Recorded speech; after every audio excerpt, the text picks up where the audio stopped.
Assalamualaikum sahabat, jadi di video kali ini saya akan buatkan tutorial khusus buat sahabat yang mau belajar usaha budidaya ikan lele di segmen pembenihan. Nah, bisa dibilang video ini adalah video panduan khusus usaha budidaya ikan lele untuk pemula ya. Jadi mungkin untuk para petani ikan lele yang sudah bisa ataupun yang sudah jago-jago, video ini tidak akan bermanfaat ya.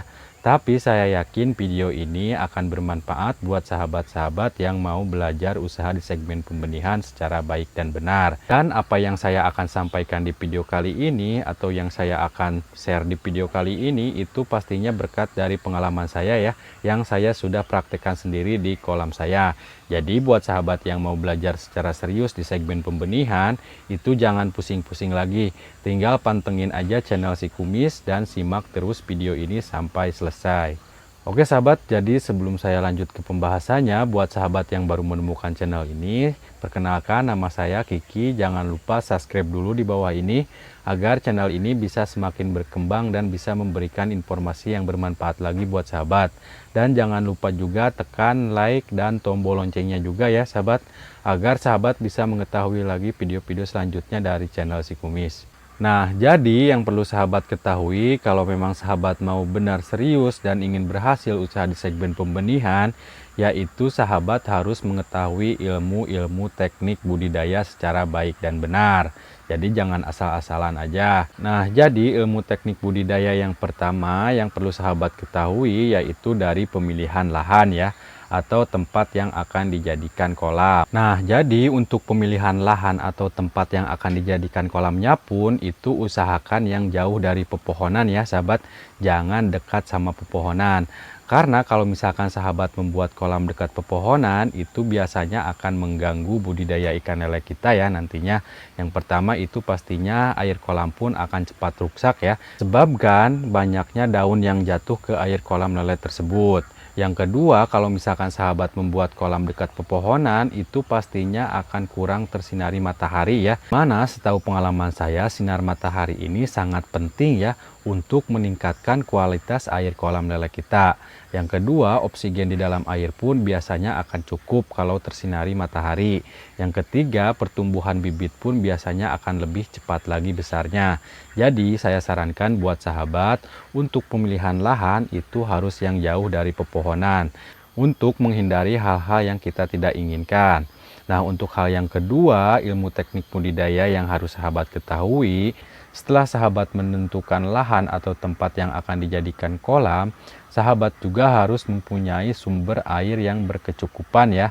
Dimana sumber air ini kalau menurut saya sangat penting ya, karena di segmen pembenihan ini kita harus mempunyai banyak air. Jadi jangan banyak air itu ketika musim hujan aja ya sahabat, tapi ketika kemarau sahabat akan kesusahan air.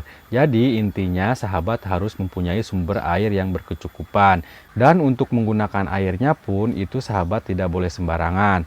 Misalnya sahabat menggunakan air yang sudah tercampur sama limbah rumah tangga, sahabat menggunakan air yang sudah tercampur sama tanah, sahabat menggunakan air yang ada zat besinya, itu kalau menurut saya salah besar ya, kurang efektif. Jadi sahabat kalau bisa harus menggunakan air yang dari sumber mata airnya langsung. Seperti saya di sini menggunakan itu air sumur ya. Kalau menurut saya air sumur itu sangat bagus. Nah, kalau misalkan sahabat tidak mempunyai air sumur, sahabat juga bisa menggunakan seperti air wahangan, air danau, air pam, itu juga boleh ya sahabat. Tapi sebelum sahabat menggunakan air itu ke kolam pemijahan, kolam penetasan, kolam pendederan, ada baiknya itu airnya sahabat endapkan terlebih dahulu ya. Karena kita tidak tahu ya bakteri apa yang ada di air seperti itu, untuk menghindari hal-hal yang kita tidak inginkan juga. Nah, beda lagi kalau misalkan sahabat menggunakan air yang dari sumbernya langsung seperti air sumur ya, itu sahabat bisa langsung diisikan ke air kolam pemijahan, kolam penetasan, dan ke kolam pendederan pun itu tidak akan apa-apa. Nah, jadi kalau sahabat sudah menentukan tempat atau lahan yang akan dijadikan kolam, sahabat juga sudah menentukan sumber airnya dari mana, Sekarang kita akan masuk ke bagian nomor 3 ya sahabat. Dimana nomor 3 ini kalau menurut saya sangat paling penting juga untuk memulai usaha di segmen pembenihan, yaitu dari pembuatan kolam, jumlah kolam, dan ukuran kolamnya. Nah, kalau untuk pembuatan kolam itu terserah sahabat ya, mau membuatnya dari beton boleh, mau menggunakan terpal boleh, mau menggunakan plastik pun itu juga boleh. Tapi yang terpenting yang saya akan bahas di sini itu adalah jumlah kolam dan ukuran kolamnya. Nah, jadi untuk jumlah kolamnya saya sarankan buat sahabat yang baru mau belajar usaha di segmen pembenihan itu minimal harus mempunyai kolam sekitar 10-12 kolam ya sahabat. Terdiri dari satu kolam buat indukan, satu kolam pemijahan, 5 kolam penetasan, dan 5 kolam lagi untuk pendederan.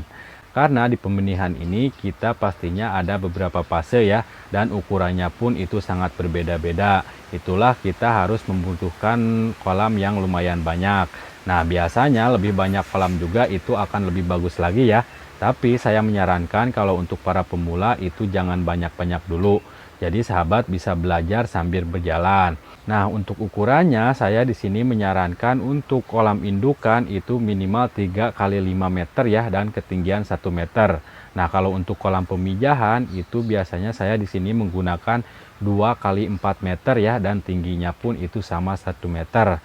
Nah, kalau untuk kolam penetasan itu ukurannya harus 3 kali 4 ya. Jadi jangan menggunakan ukuran kolam yang di bawah itu seperti 2 kali 3, 1 kali 2. Kalau menurut saya itu kekecilan ya, dan pertumbuhan larva pun nantinya akan susah besar.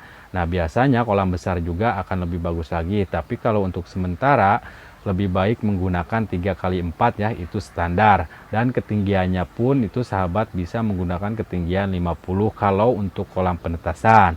Nah, kalau untuk kolam pendederan sahabat bisa menggunakan ukuran kolam 4 kali 6 ya. Karena semakin besar bibit tentunya kita juga harus menggunakan kolam yang lebih besar lagi, agar pertumbuhan bibit pun itu lebih normal lagi ya, dan lebih cepat lagi besarnya. Nah, kalau untuk ketinggian kolamnya itu saya biasanya di sini untuk kolam pendederan menggunakan kisaran 70 cm ya. Jadi antar airnya itu sekitaran 50 cm. Karena semakin besar bibit tentunya ketinggian air pun kita akan naikkan. Nah, jadi kalau ketiga hal tadi sahabat sudah persiapkan, kita sekarang masuk ke bagian nomor 4 ya, yaitu persiapan sebelum melakukan pemijahan. Nah, salah satunya yang harus sahabat siapkan yaitu adalah kakaban ya, dimana kakaban ini fungsinya itu untuk media menempelnya telur-telur lele tersebut. Nah, untuk hal yang kedua yang perlu sahabat siapkan yaitu adalah persiapan air ya, dan ketinggian airnya. Nah, untuk ketinggian airnya saya menyarankan untuk kolam penetasan itu bisa sahabat isi 10-15 cm ya kalau untuk kolam penetasan. Nah, kalau untuk kolam pendederan itu sahabat bisa diisi 20-30 cm. Nah, kalau untuk kolam pemijahan itu cuma 20 cm aja sudah cukup ya. Dan itu kita diamkan selama 1 minggu sebelum melakukan pemijahan. Itu untuk kolam penetasan dan kolam pendederan ya sahabat. Karena kalau misalkan kolam pemijahan itu air dadakan pun tidak akan apa-apa. Nah, selama 1 minggu sahabat juga bisa melakukan fermentasian ya. Nah, untuk cara fermentasinya sendiri sebelumnya saya sudah buatkan ya videonya cara fermentasi air kolam penetasan, nanti sahabat tinggal dicari aja. Nah, jadi untuk pembahasan selanjutnya saya akan bahas di video berikutnya ya sahabat. Jadi standby terus di channel Si Kumis.